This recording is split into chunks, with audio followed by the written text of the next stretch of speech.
rangers underneath. He grins fiercely through his beard and tips his black cap as they pull up beside him. Two men with soft faces around his age stare out at the creepy white man with apprehension in their eyes. "It's over yet?" Hoyle asks, voice gravelly after not speaking all day. The driver frowns. "What's that, sorry, mate?" "The COVID thing, it over yet?" The furrow in his brow deepens. "How long you been out here?" Hoyle can't remember exactly, so he doesn't say, smiling through his blood ginger mane. "Lockdown's ended," the ranger tells him after a spell, though his voice arrives almost unwillingly, conveying more trepidation than he might perhaps like. "The internal borders have gone down, so you're free to travel now too." "Oh shit, that's good. I want to get back up to Banjawarn." "Yeah, where's that?" "Up near Leonora?" "Well." The ranger clears his throat, looks at his partner in the passenger seat.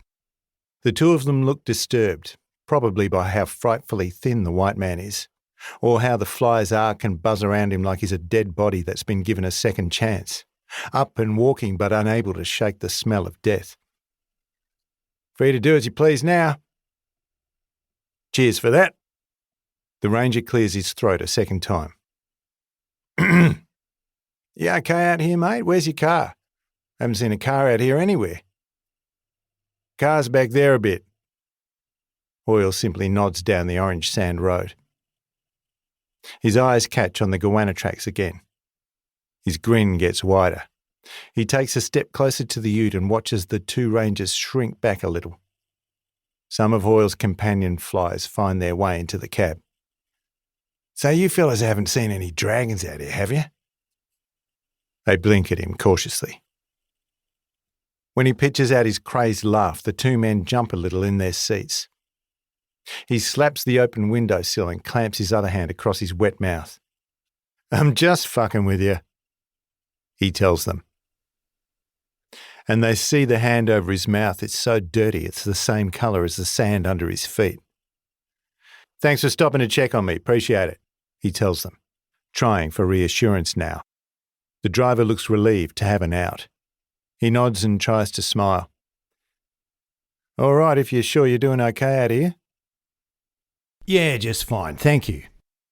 He accidentally inhales a fly, swallows it.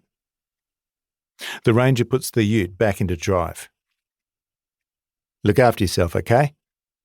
the Nadju man says. "Safe travels to Leonora."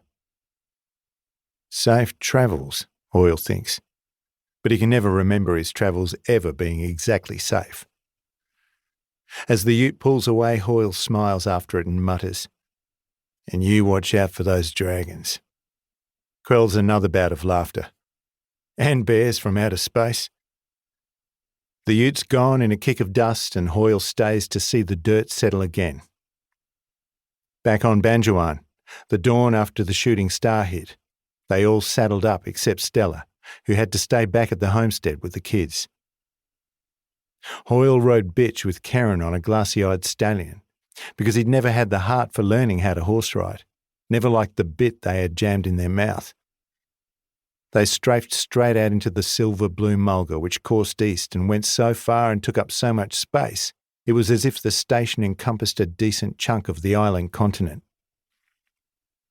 Turk on his grey and speckled best friend he named Triumph, and Clay on the black stallion with a white star on the horse's forehead. Hoyle bopped and chafed most of the long ride into that searing cold wind, and the mulga tore shreds off his bare arms clamped around Karen's waist. At one point a strange urge stole over him and he leaned over and kissed Karen softly on the side of her neck. She looked shocked for a moment, then laughed warmly, patting his leg in return. Time went toward her like they were riding in the burning blue sky. He turned and saw the tall, craggy cliffs of the breakaway country he loved so much. They filed away until the mulga washed over them, but the cliffs and caves pocked within continued to jounce in his chest, retained for safekeeping, as he clutched Karen for dear life, hoofing through cold sky. Close to midday, Turk spotted the smoke and galloped off before saying a word, looking